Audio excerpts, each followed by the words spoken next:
Welcome to the March 31st, 2017 edition of Colorado Inside Out Postgame, a special web-exclusive production here on Channel 12. Let's get a quick take on a group of 3 GOP state lawmakers on the Joint Budget Committee that are blocking funding to Democrat-led programs. Specifics include funding for the Colorado Health Exchange, Department of Motor Vehicle offices that provide immigrant driver's licenses, and data tracking of medicine used in assisted suicide. Patty Calhoun from Westward, I know we're early in the budget process, so some of this grandstanding is typical, but do you think any of these stances, since we're talking about members of the Joint Budget Committee, the folks that send the budget to the legislature, the folks that are going to get it back, will any of these stick? Well, I think we're going to have to do something with the health exchange because it doesn't look like Washington, D.C. is doing anything. So we're going to have some options here for Coloradans. But I want to address the one where they're not just going after the Democrats, they are going after voters. And voters approved aid in dying. They approved that bill. So, and the bill, I mean, not the bill, the ballot measure, and the ballot measure wanted this study done. So we need this study done. They're going against the voters here. They are not going against the opposition party. David Kopel from the Independence Institute and DU Law School.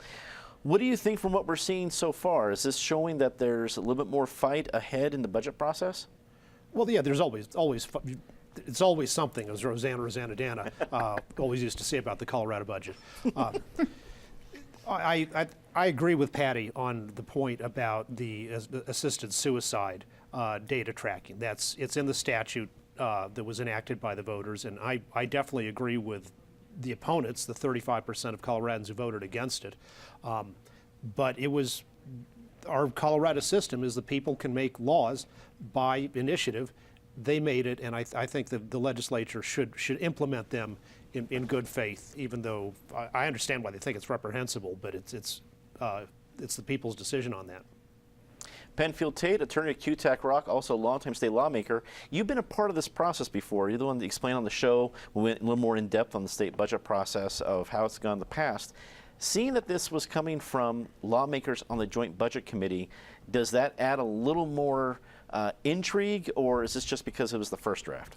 No, it does add a little more intrigue. You know, typically what happens is having served there, the Joint Budget Committee, there are just 6 of you, and you do most of your work in a separate building removed from your colleagues in the Capitol. That's where you do most of your work. It is very rare to have a group of members on the committee publicly speak out on an issue that the committee is trying to resolve. Typically, the Budget Committee tries to sit down, and when you're in this position, and when I served, we had exactly this position, 3 Republicans, 3 Democrats, 3 House members, 3 Senate members.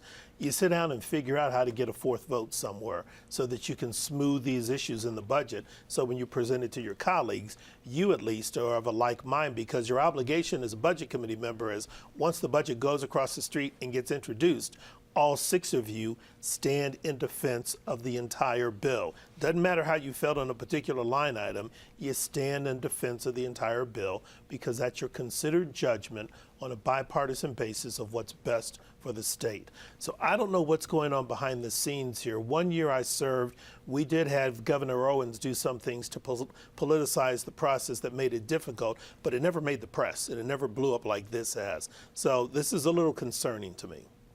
Nick Garcia, Deputy Bureau Chief at Chalk Beat, Colorado. You're over at the Capitol. You're seeing this firsthand. What can we take away from what we've learned so far from this political move from these lawmakers? Yeah, I mean, I think that what we saw was we had 3 Republicans who used the budget to block certain pieces of legislation or programs that they found offensive. I think both sides of the aisle have history of doing that, or rather propping up programs that they think are successful. Governor Hickenlooper has weighed in. You know, he wanted to make sure that he got money for homeless services from POP money. So the budget is, it's always going to be a give and take. And what I'm going to be watching for next is to see how House Democrats who are getting the budget next week are going to amend it, what kind of services they're going to try and put on there, especially because they have an overwhelming majority in the House. So it'll be very fascinating to see how they change the budget from here. That is all the time we have for Colorado Inside Out Postgame this week. Leave us a comment and tell us what you think. For everyone here at CPT12.org, I'm Dominic Dezzutti. Thanks for watching.